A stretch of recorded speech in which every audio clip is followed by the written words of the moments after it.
Wabah virus corona bisa kita hindari bila mereka yang terkena penyakit ini melakukan isolasi diri.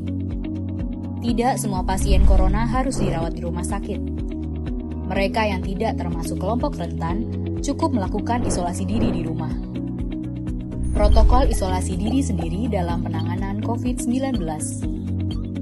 Mengapa orang yang diduga tertular COVID-19 diisolasi setidaknya 14 hari? Gejala COVID-19 biasanya muncul dalam rentang 1-14 hari berupa batuk, demam, atau sesak nafas.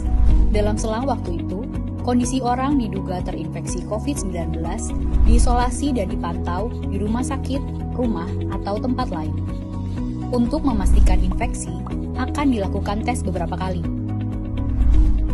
Apabila Anda bukan kelompok rentan seperti lansia atau memiliki penyakit kronis lain seperti diabetes, jantung, kanker, penyakit paru kronik, AIDS, penyakit autoimun, dan sejenisnya, maka Anda dapat secara sukarela atau berdasarkan rekomendasi petugas kesehatan melakukan isolasi mandiri. Apakah isolasi mandiri itu? Isolasi mandiri adalah upaya mencegah penyebaran COVID-19 dengan berdiam diri di rumah sambil memantau kondisi diri kita, seraya tetap menjaga jarak aman dari orang sekitar atau keluarga. Siapa yang perlu melakukan isolasi mandiri? Siapapun yang memiliki gejala sakit seperti demam, batuk atau pilek, nyeri tenggorokan, atau gejala penyakit pernafasan lainnya, atau termasuk dalam kelompok orang dalam pemantauan atau ODP, yaitu orang yang pernah berkontak erat dengan pasien positif COVID-19 dan atau orang dengan riwayat perjalanan dari negara atau transmisi lokal COVID-19. Berapa lama waktu isolasi diri? Setidaknya selama 14 hari sampai hasil pemeriksaan sampel di laboratorium diketahui. Apa yang perlu dilakukan saat isolasi mandiri? Tinggal di rumah dan jangan keluar, kecuali untuk mencari pertolongan medis. Sebisa mungkin, gunakan kamar terpisah dan selalu jaga jarak setidaknya 1 meter dari anggota keluarga lain.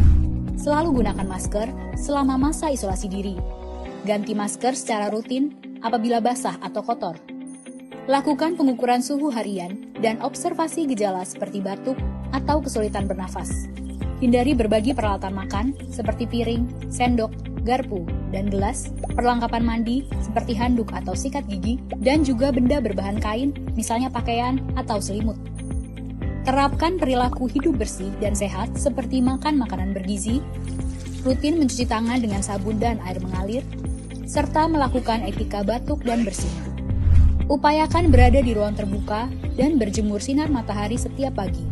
Jaga kebersihan rumah dengan cairan disinfektan, terutama untuk area atau permukaan yang sering tersentuh tangan. Hubungi segera fasilitas layanan kesehatan bila sakit memburuk, seperti mengalami sesak nafas. Apa yang tidak boleh dilakukan saat isolasi mandiri? Tidak boleh keluar rumah, termasuk untuk bekerja, apalagi ke ruang publik. Bila sangat terpaksa harus keluar, gunakan masker dan hindari transportasi publik atau tempat ramai. Tidak boleh berbagi alat makan, mandi, dan pakaian bersama anggota keluarga lainnya.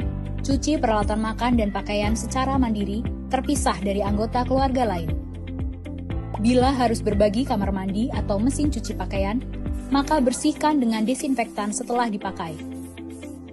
Bagaimana menjaga pertahanan tubuh selama masa isolasi mandiri?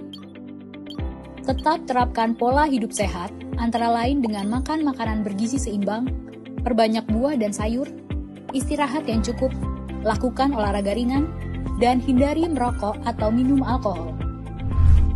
Isolasi mandiri bukanlah sesuatu yang sulit, namun membutuhkan komitmen baik dari diri sendiri maupun keluarga dan orang terdekat. Orang yang menjalani isolasi dapat mengalami kesepian, kekhawatiran, dan ketidaknyamanan saat mengalami gejala sakit. Maka mereka perlu dibantu, didukung, dan diberi semangat. Mari saling berempati, perkuat solidaritas, dan bersama kita melawan corona.